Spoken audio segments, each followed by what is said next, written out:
باللہ من الشیطان الرجیم بسم اللہ الرحمن الرحیم الحمدللہ رب العالمین الرحمن الرحیم مالک یوم الدین ایاک نعبد و ایاک نستعین الصلاۃ والسلام علیک یا رسول اللہ وعلی آلک و اصحابک سیدی یا حبیب اللہ۔ اسلامی باتیں چینل سے السلام علیکم ورحمۃ اللہ وبرکاتہ۔ تمام سننے والے ناظرین کو کے لیے ہم دعا گو ہیں، اللہ تعالیٰ آپ کو اپنے حفظ و امان میں رکھے۔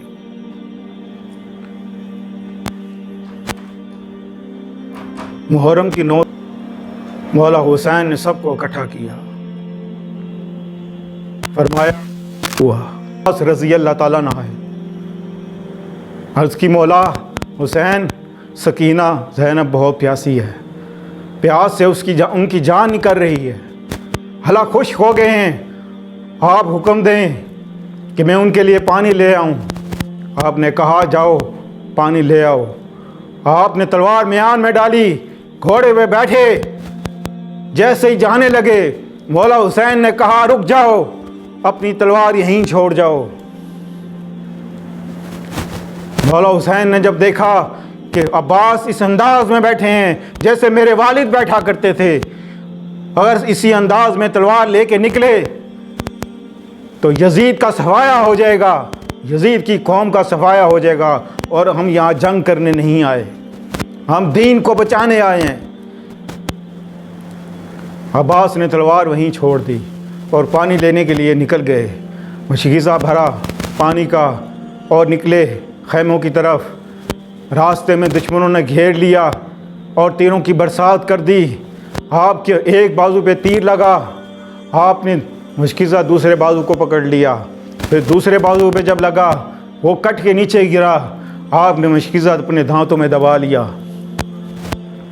ایک ظالم نے نشانہ لیا اور سیدھا مشکیزے پہ مار دیا، مشکیزے سے پانی بہنے لگا، پانی ختم ہو گیا،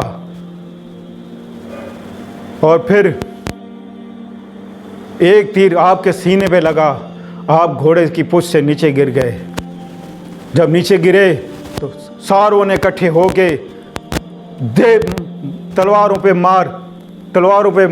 تلواریں چلانا شروع کر دیں، اور عباس کو قتل کر دیا گیا، شہید کر دیا گیا۔ مولا حسین کو اس چیز کی خبر ملی کہ عباس شہید ہو گئے۔ ایک ایک کر کے ساتھی آپ کا واپس جاتا رہا جنگ میں، اور شہید ہو کے لاشیں آتے رہے۔ تمام ساتھی آپ کے اس کربلا میدان میں شہید ہو گئے۔ مولا حسین گھوڑے کی پشت پہ بیٹھے اور کربلا کے میدان کی طرف لپکے، ایسے لپکے آپ کی تلوار چلی۔ یزید کا لشکر جب آپ کی تلوار چلی تو گردنیں آپ ایسی کٹ رہی تھیں، گر رہی تھیں جیسے درخت سے سوکھے پتے گر رہے ہیں۔ یزید کا لشکر گھبرا گیا، پریشان ہو گیا، لرز گئے، ٹانگیں اکھڑ گئیں۔ انہوں نے کہا آپ کیا کریں، اس کو کیسے روکیں، یہ تو سب کو مار دے گا، یہ علی کا شیر ہے، اس سے کوئی بچنے والا نہیں، لہذا کوئی حکمت سے کام کیا جائے۔ سب نے منصوبہ بنایا کہ چاروں طرف سے گھیر لیا جائے، اور گھیر کے چاروں طرف سے تیر کا نشانہ لیا جائے۔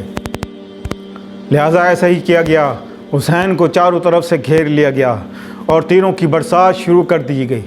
تیر لگتے رہے، حسین لڑتے رہے، تیر لگتے رہے، حسین لڑتے رہے، حتیٰ کہ ایک تیر آپ کے سینے پہ جا کے لگا، آپ کے دل پہ جا کے لگا، اور آپ گھوڑے کی پشت سے نیچے گر گئے۔ جب گھوڑے کی پشت سے نیچے گرے تو یزید کی لشکر نزدیک آیا اور تلواریں چلانا شروع کر دی۔ روایت میں آتا ہے، بہت سے علماؤں نے لکھا ہے کہ 170 سے زیادہ آپ کو تیر لگے اور نشان لگے، آپ نے ہمت پھر بھی نہ ہاری۔ آپ کا سر قلم کرنے کے لیے جب وہ شخص آیا تو حسین نے کہا کہ اپنا کرتا اتار۔ جب اس نے اپنا کرتا اتارا تو اس کے جسم پہ کوڑ کے نشان تھے۔ آپ نے فرمایا میرے نانا نے سچ کہا تھا، تو ہی وہ بدبخت ہے جو میری گردن کو کاٹے گا، تو ہی وہ بدبخت ہے۔ مولا حسین نے کہا مجھے 2 سجدے کر لیں دے، مجھے سجدہ کر لینے دے، مجھے اللہ کا شکر ادا کر لینے دے، پھر تو چاہے میری گردن کاٹ دے۔ آپ نے سجدے میں سر رکھ دیا۔ لوگ کہتے ہیں، بہت سے لوگ کہتے ہیں کہ حسین کے رونے پہ جائز نہیں، حسین کے شہید ہونے پہ رونا جائز ہے، جائز ہے، جائز ہے۔ دل تھام رکھنا، دل تھام کے سننا جو کہنے والا ہوں کہ کیوں جائز ہے۔ پہلے ایک بات میں آپ کو دوسری بتا دوں کہ جب آپ معصوم تھے، حسن اور حسین دونوں معصوم تھے، آپ کے پاس کھیل رہے تھے، حضرت جبرائیل علیہ السلام یہ پیغام لے کر آئے کہ اللہ کا حکم آیا ہے کہ حسین کو کربلا میں شہید کر دیا جائے گا اور حسن کو زہر دے کے شہید کر دیا جائے گا۔ آپ نے جب یہ سنا، آپ نے دونوں کو ایسے جپھی ماری اور آپ رونے لگے۔ آپ اتنا روئے کہ آپ کی داڑھی مبارک بھیگ گئی۔ اتنی محبت تھی آپ کو اپنے نواسوں سے۔ ارے رونا سنت ہے۔ اگر آج آپ کی آنکھوں سے 2 آنسو نکل آئے تو آپ نے سنت بھی پوری کر دی، حسین کی قربانی کا حق ادا بھی کر دیا کہ 2 آنسو بہنے سے ہو سکتا ہے کہ یہ 2 آنسو آپ کی بخشش کا ذریعہ بن جائے اور اللہ تعالیٰ آپ کو بخش دے۔ آپ کو اپنے نواسوں سے اتنا محبت تھی، اتنا پیار تھا، کہا فاطمہ میں حسن اور حسین کے بغیر نہیں رہ سکتا۔ میں حسن حسین کو جب تک دیکھوں نہ مجھے چین نہیں آتا، میری آنکھوں کو ٹھنڈک نہیں پہنچتی۔ فاطمہ تو ایسا کر، میرے گھر کے سامنے اپنا گھر لے لے تاکہ میں حسن اور حسین کو تکتا رہوں۔ فاطمہ نے اور علی نے آپ کے گھر کے سامنے گھر لے لیا۔ روزانہ آپ حسن اور حسین کو مسجد لے جاتے، مدینہ منورہ، نماز سے فارغ ہوتے، آپ اپنی پشت پہ دونوں کو بٹھا لیتے اور آپ گھٹنوں کے بل بیٹھ جاتے، دونوں بیٹھ جاتے اور مدینوں کے چاروں طرف آپ چکر لگاتے اور کہتے حسن حسین کیسا لگ رہا ہے، کیسا لگ رہا ہے، سواری کیسی ہے۔ یہ محبت تھی، یہ پیار تھا۔ مصطفیٰ کو اپنے نواسوں سے عشق تھا، محبت تھی، اس لیے آپ نے فرمایا میں حسین سے ہوں اور حسین مجھ سے ہے، جو حسین سے محبت کرے گا وہ مجھ سے محبت کرے گا، اور جس نے مجھ سے محبت کی اس نے اللہ سے محبت کی۔ جو حسین کا دشمن وہ میرا دشمن، اور جو میرا دشمن اللہ اس کا دشمن۔ اب سننے والی بات ہے، آپ حضور صلی اللہ علیہ وسلم جب حسن اور حسین کو کندھوں پہ بٹھائے ہوئے تھے، باہر نکلے، لوگوں نے دیکھا کہ حسن اور حسین کو کندھوں پہ بٹھایا ہوا ہے۔ لوگ کہنے لگے کہ قربان جائیں، کیا سواری ہے، کیا سواری ہے۔ حضرت عمر فاروق رضی اللہ تعالیٰ عنہ وہ کہنے لگے حسن حسین کیا سواری ہے۔ آپ حضور صلی اللہ علیہ وسلم فرمانے لگے کہ عمر سواری نہ دیکھ، سواری نہ دیکھ، تو دیکھتا نہیں سوار کیسے ہیں، سوار کیسے ہیں۔ یہ محبت کا عالم تھا۔ مصطفیٰ کہہ رہے ہیں سوار کیسے ہیں۔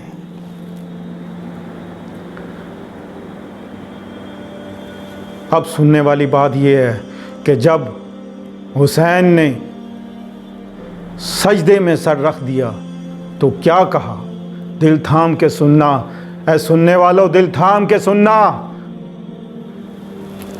کیا کہا حسین نے؟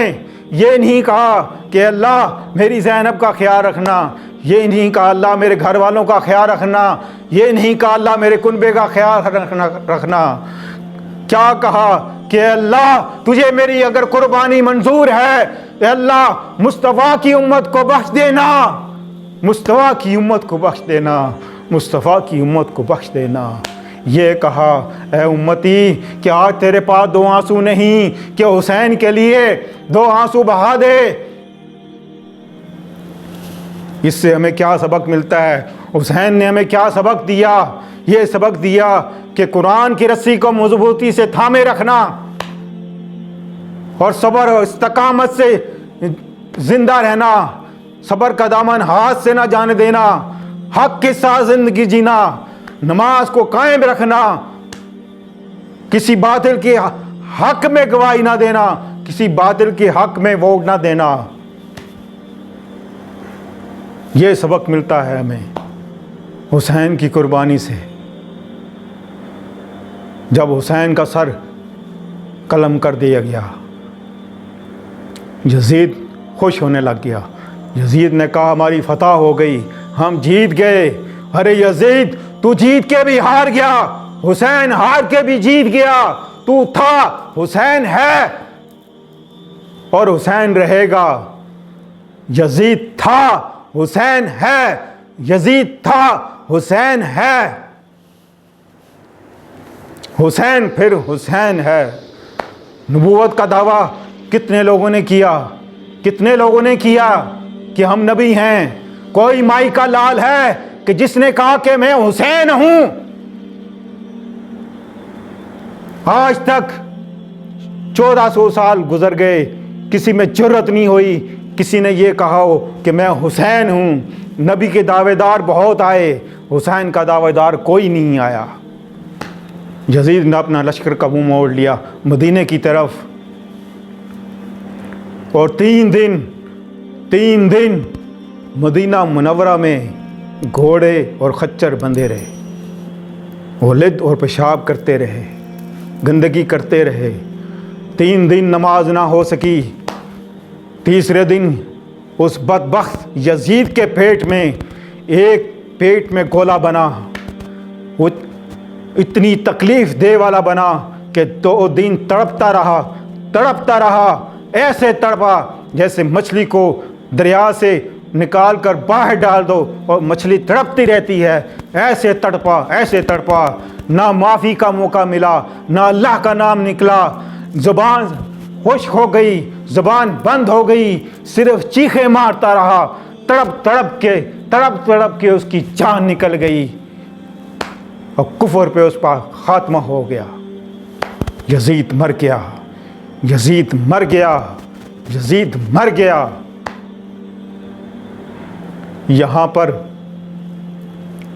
شیخ الاسلام ڈاکٹر طاہر القادری نے اپنے ایک خطاب میں یزید کو کافر کہا، کافر کا فتویٰ دیا کہ یزید کافر ہے، یزید کافر ہے، یزید کافر ہے۔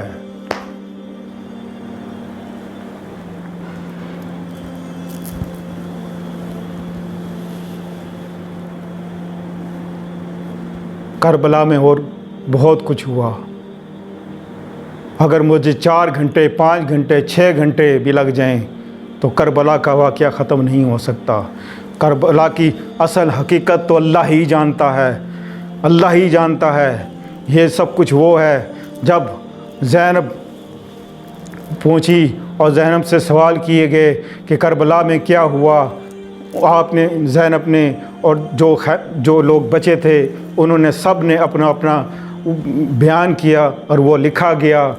یہ مختلف روایتوں سے ہوتا آج ہمارے تک یہاں تک یہ بات پہنچی ہے۔ اللہ تعالیٰ کمی پیشی معاف کرے۔ اور حقیقت تو اللہ ہی جانتا ہے، لیکن حقیقت یہی ہے جو کہ کربلا میں جو کچھ ہوا، حقیقت یہی ہے، حقیقت یہی ہے۔ صلی اللہ تعالیٰ خیر خلقہ محمد و آلہ اصحابہ اجمعین برحمتک یا ارحم الراحمین۔